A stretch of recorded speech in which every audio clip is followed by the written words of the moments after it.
Yo, what's up, good pirates? Welcome back to the channel. Today, we gotta talk about these insane early spoilers for One Piece Chapter 1183 titled Good Day Mermaid. And honestly, this chapter might secretly be setting up one of the biggest flashbacks in the entire final saga. We got Sanji fighting in the giant village, Loki and Ragnar continuing their battle against Aimu, huge Nika lore teasers. And most importantly, Brook's past? Yeah, we might finally learn why Brook was so legendary before joining the Straw Hats.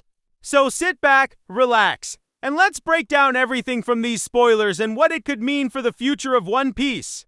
So first of all, the color spread cover apparently shows the Straw Hat crew hanging out with elephants. Classic Oda behavior, honestly. 1 minute we're getting wholesome, goofy Straw Hat moments.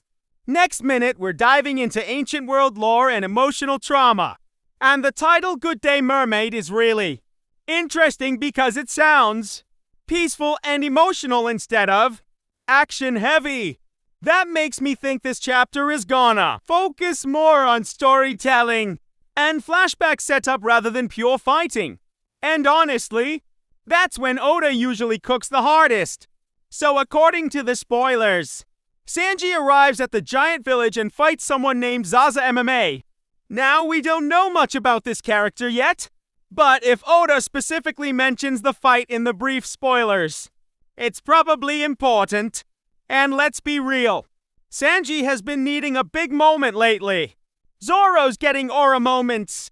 Luffy's obviously the sun god Nika. Even Brook is now getting insane lore. So this could be Oda reminding everyone that Sanji is still one of the wings of the Pirate King. And if this giant village really connects to Elbaf traditions and ancient warriors, Sanji fighting here could also showcase his upgraded Germa abilities mixed with hockey.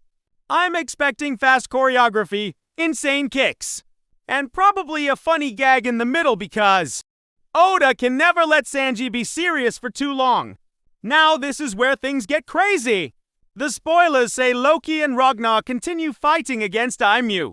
And Aimu says that Nika and Nidhogg will die just like Dozan. That line alone is massive. First of all, every time Aimu talks, Oda usually drops hidden lore bombs. The mention of Nika obviously connects directly to Luffy. But Nidhogg is super interesting. Now the biggest mystery here is Dozan. Who even is Dozan? Because the way Aimu says it makes it sound like Dozan was another legendary figure from the Void Century. Maybe someone who challenged the world government before Joy Boy. And if that's true, then this chapter might secretly be giving US clues about ancient history while distracting us with the action. Also, can we talk about how terrifying Aimu sounds now? Aimu doesn't even speak like a normal villain anymore. Every sentence feels like someone who has seen centuries of history. That's final boss energy. But now, the biggest part of the chapter. Brook's flashback starts. And apparently we actually get to see Brook's face when he was younger. That alone is gonna break the internet. We learn that Brook at 20 years old lived in Asperia Kingdom alongside Princess Shuri, who was only 7 years old at the time. And apparently Brook was the leader of the battle convoy in the kingdom. Bro, what? So before becoming a pirate, Brook was basically a military commander or elite protector.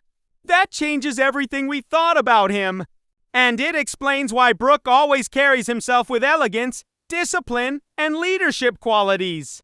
Oda has been hinting at this for years. Then things get even crazier.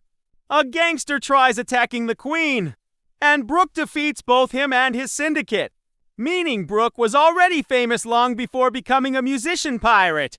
And then we learn the queen's name was Queen Candle, who used to be the former leader of the defense convoy herself. That's actually insanely cool because it means Brook probably inherited her will in some way. And now I'm starting to think this flashback could become one of the saddest in One Piece history. Because every legendary backstory in One Piece usually starts with hope. Before Oda destroys our emotions. What if Asperia Kingdom got erased? What if Brook lost everyone again before joining the Rumba Pirates? And remember, Brook has already lived through decades of loneliness after his crew died, so adding another tragic layer to his past would make his story even heavier. My prediction: this flashback is not just about Brook. I think Oda is using Brook's past to reveal information about the old world before the current government took full control. Asperia Kingdom could have had connections to the Ancient Kingdom. Or maybe Queen Candle knew secrets related to Aimu. And honestly, Brook being connected to royalty and military history makes him WAY more important than fans realized. Also, if Loki and Rognir are fighting Emu while we're getting a Brook flashback, Oda could be paralleling past and present, meaning history is repeating itself again. Another possibility is that Princess Shuri could become important later in the arc if she survived somehow. And if Brook protected her once before, maybe he'll have to protect someone important again in Elbaf. But yeah, guys, these spoilers sound absolutely insane already, and this chapter honestly feels like setup for something much bigger. Brook fans are finally eating. Sanji's getting action. Emu is dropping terrifying dialogue.